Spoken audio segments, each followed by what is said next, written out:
I believe that the situation between the Israel and the US is not good. And from what is in the news, aka Arabic news, is that Israel is in a very critical situation. So my first question is anti-Semitism rising in the US and why? And then my second question is, what is your opinion about the current situation between US and Israel? So I'm not sure what you mean by Israel's in a critical situation. Like that could be any number of things. Also, just in terms of your first question, like anti-Semitism is separate from Israel, right? Like Yeah, it's an attitude, and Israel is a nation state where people who may be victims of that attitude can find refuge. But that's a side point. The answer is yes, anti-Semitism is rising in the United States. I did, in preparation for your question, a little bit of research. And so this is from, this was published in April. So this was published in the end of April, and this is from Israel Hayom. And it says, according to the FBI, the FBI recently released its hate crime statistics report, highlighting troubling trends related to hate crimes against Jews. According to the report, Jewish people were the targets of over 60% of religious bias-related hate crimes. Jews were targeted at a significantly higher rate than any other religious group. This data indicates an increase of 41% since 2015. Over the past decade, hate crimes targeting Jews topped the charts every year, with rates ranging from 52% to 67% of the total religious bias crimes. And it should be noted that the FBI doesn't include these crimes targeting Jewish people under the racial, ethnicity, or ancestry bias categories, and it's only listed as a religiously based hate group. Just important distinction to make. The why is difficult to get at. It's very difficult to get at. We've saw in particular with the war between Israel and Gaza over the past few months a stark rise in hate crimes towards the Jewish community. Really bad, like the worst we've seen in years. And ironically, these people who are committing these anti-Semitic attacks are actually like validating the existence of Israel in a way, because, you know, more Jewish people are saying, maybe I would have to move to Israel to be safe because of my identity, you know? The why is very difficult to get at. I think bottom line, it's like a collectivist hatred and guilt by association. So they're like holding a community responsible for things that they maybe have some conspiratorial belief about what this group maybe is in control of.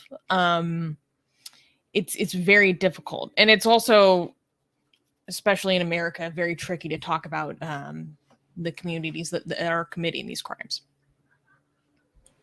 Yeah, and I think like one has nothing to do with each other. I just want to ask Dolly, why does she think like anti-Semitism in the United States has nothing to do with United States policy when it comes to the relationship with Israel's government? Like, do you really think like the Democrats are going to be like, let's appeal to our anti-Semitic demographic by hurting our relationship with Israel? Because there seems to be some demand for, like, obviously, like it's completely like irrelevant, you know. Well, in fact, if anything, it would probably, if anti-Semitic views increase in the United States, it's probably going to make the United States government want to compensate by doing more.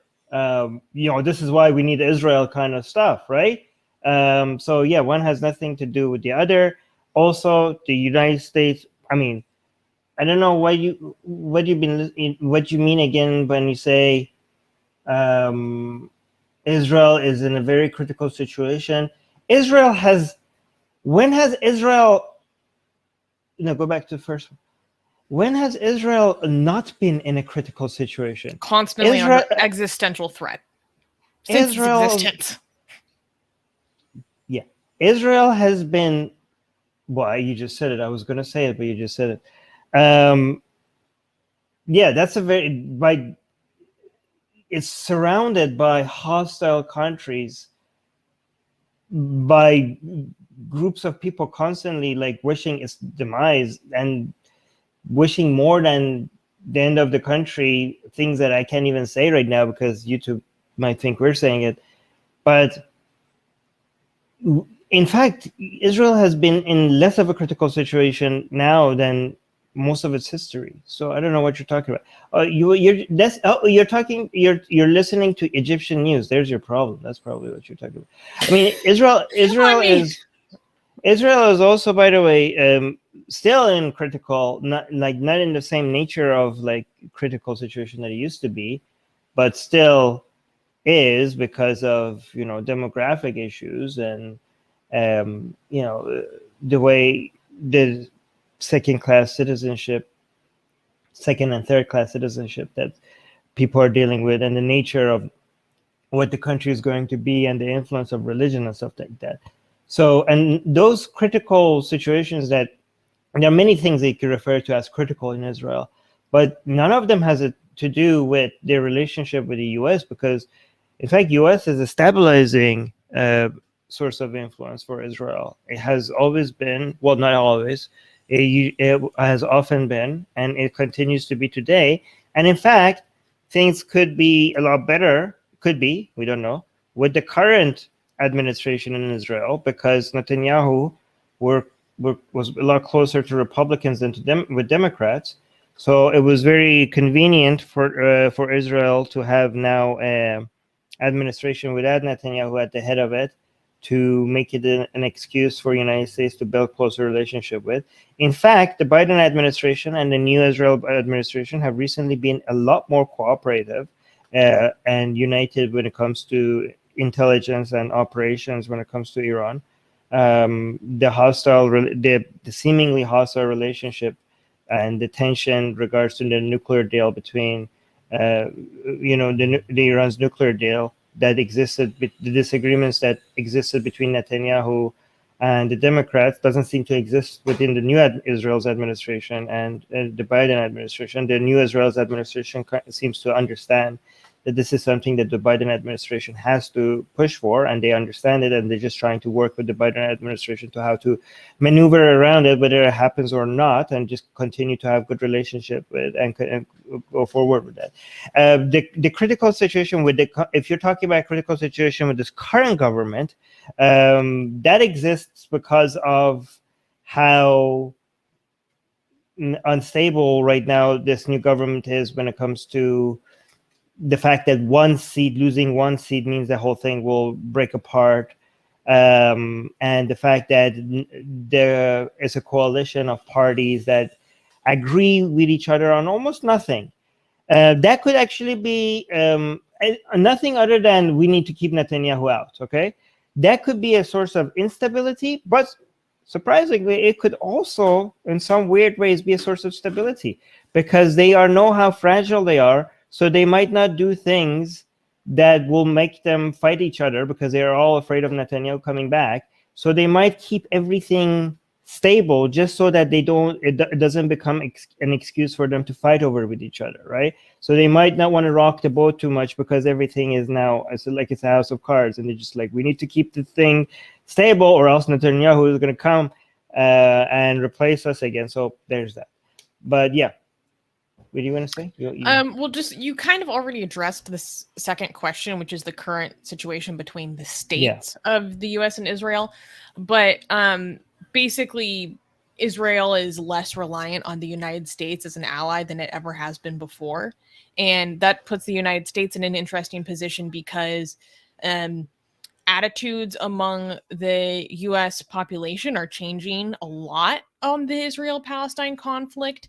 And however, given the changes in the relationships between these two countries and how much Israel is less reliant on the U.S., that also means that the U.S. has less leverage in Israeli policy. Okay, it's true, less reliant, less leverage, but still very reliant. even though it's less. You know what I mean? No, but it is very is, yeah, important that we're seeing it like it's being diminished more than ever before.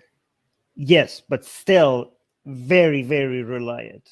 I'm not contradicting you. I'm agreeing with you that it's becoming less reliant, but still extremely reliant. Like that relationship is still very strong. Just because it's less reliant than before, that doesn't mean that it's not very high. I mean, it's harder to find two other countries that are this buddy.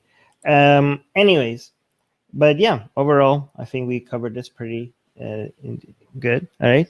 Hey guys, if you're a fan of Blasphemy and Sexy Callie, like me, then you need to be sure to subscribe to our newsletter, link in the description below. Because if you subscribe, we will send you a free copy of our Blasphemous Art ebook. And let me tell you, it is the tastiest blasphemy that you can find anywhere available today. And we are so generous with our blasphemy that we continue to send you more blasphemy every week. So make sure to subscribe, link in the description below.